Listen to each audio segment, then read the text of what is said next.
Elementary pa lang may naaabuso na. Minsan ay lalaki, kadalasan ay babae.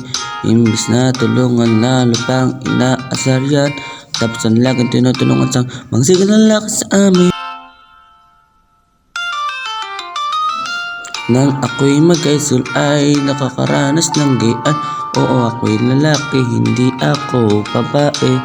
Sa halip tulungan, lalo pang inaapihan. O lalaki ako pero mahina rin naman ang pisikal. Simula nang malaman ko na ang batas, hindi na ako nangangamba. Natuto ko maging matatag, lalo kung nasa tama pa yan. Hindi ko alam kung ano bang meron ba, basta't ako tumutunan sa kanila. Sino bang nakalam ng batas, ituro natin ang maayos sa kanila. Kahit ako'y lilitong-litong, puso ko ay naging malambot dahil sa inyo. Isang tingin nyo lamang at ako ay tinatablan. Ang aking pagkalalaki ay nabubuhayan na para makatulong sa mga naaaboso.